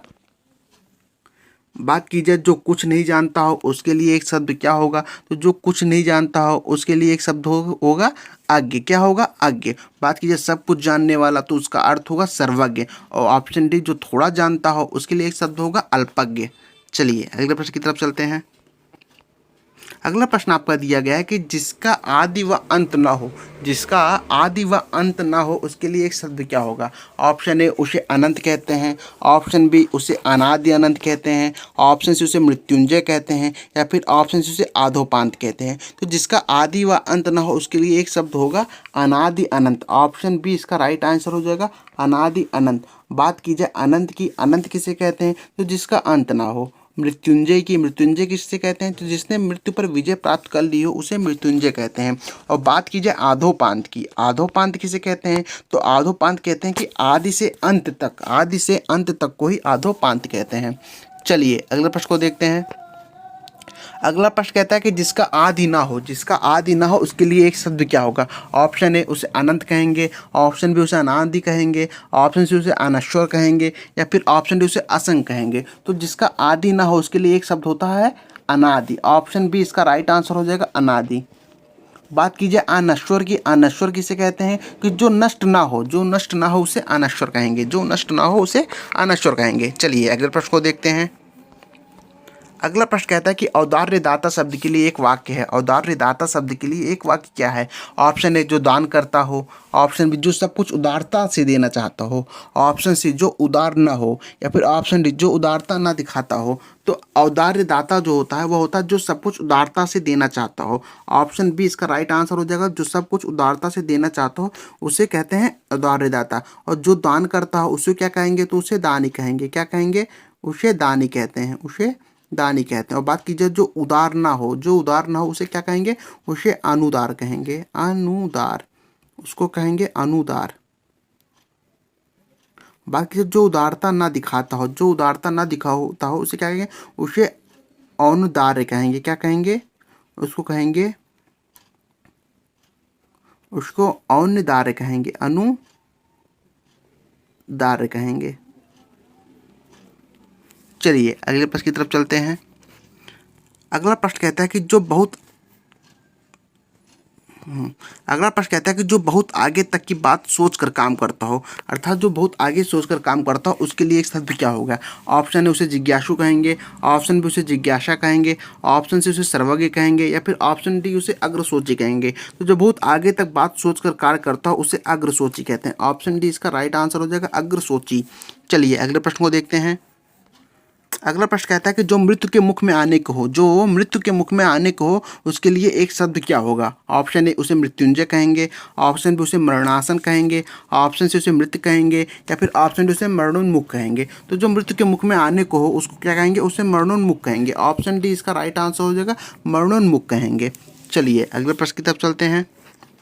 अगला प्रश्न कहता है कि स्मरणीय शब्द के लिए एक वाक्य है। स्मरणीय शब्द के लिए एक वाक्य क्या होगा। ऑप्शन ए बहुत दिनों तक स्मरण रखने योग्य, ऑप्शन बी जो भूलने योग्य हो, ऑप्शन सी जो विश्वास करने योग्य ना हो, या फिर ऑप्शन डी जो विश्वास करने योग्य हो। तो स्मरणीय शब्द का अर्थ होता है ऑप्शन ए बहुत दिनों तक स्मरण रखने योग्य, बहुत दिनों तक स्मरण रखने योग्य। बात की जाए जो भूलने योग्य हो, जो भूलने योग्य हो उसको क्या कहेंगे, तो उसे विस्मरणीय कहेंगे। क्या कहेंगे, जो भूलने योग्य हो उसे विस्मरणीय कहेंगे। क्या कहेंगे, विस्मरणीय, उसको विस्मरणीय कहेंगे। और बात की जाए जो विश्वास करने योग्य ना हो तो उसे अविश्वसनीय कहेंगे। क्या कहेंगे, अविश्वसनीय कहेंगे।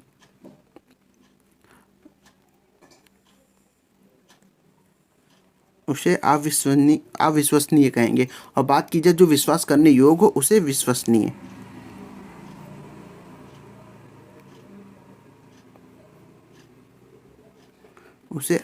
उसे विश्वसनीय कहेंगे। चलिए अगले प्रश्न की तरफ चलते हैं। अगला प्रश्न कहता है कि जो स्मरण करने योग्य हो, जो स्मरण करने योग्य हो उसके लिए एक शब्द क्या होगा। ऑप्शन ए उसे संस्मरण कहेंगे, ऑप्शन बी उसे स्मरणीय कहेंगे, ऑप्शन सी उसे विस्मरणीय कहेंगे, या फिर ऑप्शन डी उसे स्मरार्य कहेंगे। तो जो स्मरण करने योग्य उसके लिए एक शब्द है स्मरणीय। ऑप्शन बी इसका राइट आंसर हो जाएगा, क्या हो जाएगा, स्मरणीय। ऑप्शन बी इसका राइट आंसर हो जाएगा। चलिए अगले प्रश्न को देखते हैं। अगला प्रश्न कहता है कि अविश्वसनीय शब्द के लिए एक उपयुक्त शब्द क्या है। तो अविश्वसनीय किसे कहते हैं, जो विश्वास करने योग्य ना हो, जो कि ऑप्शन बी में दिया गया है कि जो विश्वास करने योग्य ना हो उसे अविश्वसनीय कहेंगे। ऑप्शन बी इसका राइट आंसर हो जाएगा, अविश्वसनीय। जो परायों का हित चाहता उसको क्या कहेंगे, जो परायों का हित चाहता उसको क्या कहेंगे। इसको आपको कमेंट में करके बताना है कि जो परायों का हित चाहता हो उसे क्या कहेंगे। चलिए अगले प्रश्न को देखते हैं। अगला प्रश्न आपका दिया गया है कि जिस पर विश्वास किया गया हो, जिस पर विश्वास किया गया हो उसके लिए एक शब्द क्या होगा। ऑप्शन ए उसे विश्वामित्र कहेंगे, ऑप्शन बी उसे विश्वसनीय कहेंगे, ऑप्शन सी उसे विश्वासघात कहेंगे, या फिर ऑप्शन डी उसे विश्वस्त कहेंगे। तो जिस पर विश्वास किया गया हो उसके लिए एक शब्द होता है ऑप्शन डी, विश्वस्त। ऑप्शन डी इसका राइट आंसर हो जाएगा। चलिए अगले प्रश्न को देखते हैं। अगला प्रश्न कहता है कि अवर्णीय शब्द के लिए एक वाक्य है। अवर्णीय शब्द के लिए एक वाक्य क्या है। ऑप्शन ए जो बात वर्णन से परे हो, ऑप्शन बी जो वाणी द्वारा व्यक्त न किया जा सके, ऑप्शन सी जिसे वाणी व्यक्त न कर सके, या फिर ऑप्शन डी जो वचन या वाणी द्वारा न कहा जा सके। तो अवर्णीय शब्द का अर्थ हो जाएगा जो वाणी व्यक्त ना कर सके। ऑप्शन सी इसका राइट आंसर हो जाएगा, क्या, ऑप्शन सी जिसे वाणी व्यक्त ना कर सके इसे अवर्णीय कहते हैं। बात की जाए जो वर्णन से परे हो, जो वर्णन से परे हो उसे क्या कहेंगे, उसे वर्णातीत कहेंगे। क्या कहेंगे, उसे वर्णातीत कहेंगे। बात की जाए जो वाणी द्वारा व्यक्त किया जा सके, वाणी द्वारा जो व्यक्त किया जा सके उसे क्या कहेंगे, उसे वर्णनीय कहेंगे। क्या कहेंगे, उसे वर्णनीय कहेंगे। जो वाणी द्वारा व्यक्त किया जा सके उसे वर्णनीय कहेंगे। और जो वचन या वाणी द्वारा ना किया जा सके तो ये अवर्णनीय हो जाएगा। क्या हो जाएगा, अवर्णनीय हो जाएगा, अवर्णनीय हो जाएगा। चलिए अगले प्रश्न की तरफ चलते हैं। अगला प्रश्न देखते हैं क्या कहता है। अगला प्रश्न कहता है कि ऐसा ग्रह जिसमें सूर्य पूरा ढक जाए, ऐसा ग्रह जिसमें सूर्य पूरा ढक जाए। मोस्ट इंपॉर्टेंट क्वेश्चन, कई बार प्रतियोगी परीक्षाओं में ये प्रश्न पूछा गया है। तो चलिए देखते हैं क्या है। ऐसा ग्रहण जिसमें सूर्य पूरा ढक जाए के लिए उपयुक्त शब्द है। ऑप्शन ए उसे खग्रास कहेंगे, ऑप्शन बी उसे चंद्र ग्रहण कहेंगे, ऑप्शन सी उसे पूर्णिमा कहेंगे, या फिर ऑप्शन डी उसे अमावस्या कहेंगे। तो ऐसा ग्रहण जिसमें सूर्य पूरा ढक जाए के लिए एक शब्द है खग्रास। ऑप्शन ए इसका राइट आंसर हो जाएगा, खग्रास। बात की जाए चंद्र ग्रहण की, चंद्र ग्रहण किसे कहते हैं। तो चंद्र ग्रहण ऐसा होता है कि जब सूर्य और चंद्रमा के बीच पृथ्वी आ जाए, जब सूर्य और चंद्रमा के बीच पृथ्वी आ जाए तो उसे चंद्र ग्रहण कहते हैं। और बात की जाए पूर्णिमा किसे कहते हैं? तो जिस दिन पूर्ण चंद्रमा दिखाई देता है, जिस दिन हमें चंद्रमा पूर्ण रूप से दिखाई देता है, उसे ही चंद्रमा कहते हैं। क्या कहते हैं? उसे ही पूर्णिमा कहते हैं। क्या कहते हैं? पूर्णिमा कहते हैं। और बात की जाए अमावस्या की, अमावस्या किसे कहते हैं? तो जिस रात चंद्रमा बिल्कुल दिखाई नहीं देता, जिस रात चंद्रमा बिल्कुल दिखाई नहीं देता उसे अमावस्या कहते हैं। क्या कहते हैं? अमावस्या कहते हैं। चलिए अगले प्रश्न की तरफ चलते हैं। अगला प्रश्न आपका कहता है अवैध शब्द का एक वाक्य है। अवैध शब्द का एक वाक्य होगा। ऑप्शन ए, ऐसा काम करना जिसमें कोई कानून टूटता हो, जो कानून के अनुसार मान्य है, या फिर ऑप्शन सी, जो विधि अथवा कानून के विरुद्ध हो, या फिर ऑप्शन डी, जो विधि की दृष्टि से उपयुक्त हो। तो अवैध शब्द का जो अर्थ होता है वह होता है जो विधि अथवा कानून के विरुद्ध हो, जो विधि अथवा कानून के विरुद्ध हो। ऑप्शन सी इसका राइट आंसर हो जाएगा, जो विधि अथवा कानून के विरुद्ध हो। और बात की जाए कि ऐसा काम करना जिसमें कोई कानून टूटता हो, उसको क्या कहेंगे? तो उसे विधि भंग कहते हैं। क्या कहते हैं? उसे विधि, विधि का अर्थ होता है कानून। क्या होता है? विधि का अर्थ होता है कानून। तो उसे क्या कहेंगे? उसे विधि भंग कहेंगे, उसको विधि भंग कहते हैं। और बात की जाए जो कानून के अनुसार मान्य है, जो कानून के अनुसार मान्य है उसे कहेंगे वैध। जो कानून के अनुसार मान्य उसे वैध कहेंगे, और जो कानून के अनुसार मान्य ना है वह अवैध हो जाएगा। और जो विधि की दृष्टि से उपयुक्त हो उसको क्या कहेंगे? तो उसको कहते हैं विधि सम्मत। क्या कहेंगे? उसको कहते हैं विधि सम्मत, विधि सम्मत।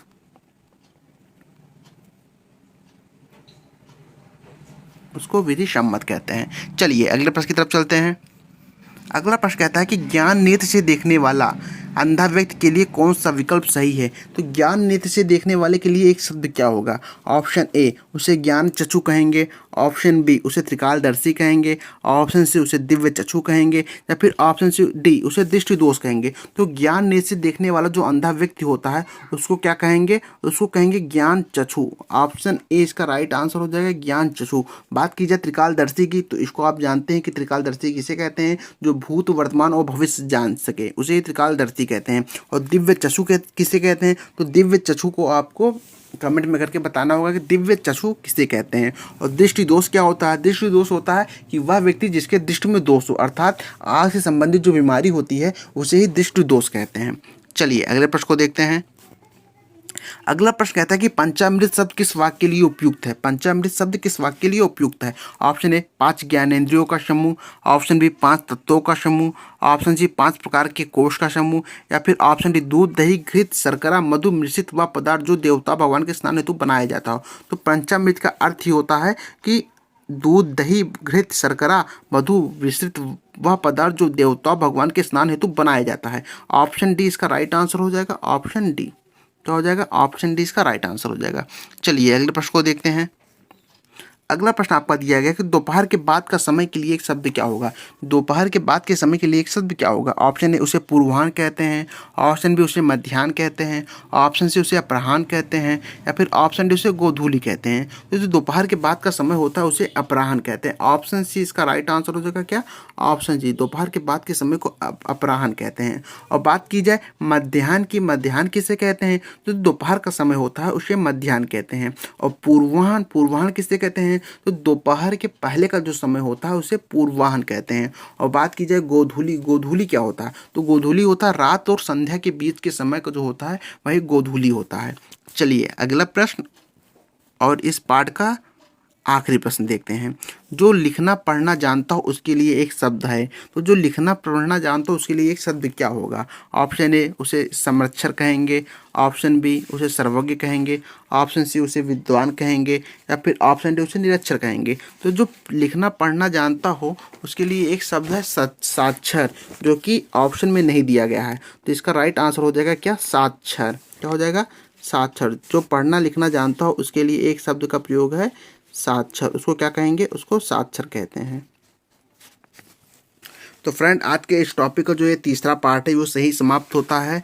अगर आपने ये पार्ट आपको अच्छा लगा हो तो आप लाइक और अपने दोस्तों के मध्य शेयर जरूर कीजिएगा। और अगले पार्ट, इसका जो आखिरी पार्ट आने वाला उसको देखने के लिए आप चैनल को सब्सक्राइब कर लेंगे और बेल आइकन को प्रेस कर देंगे। धन्यवाद।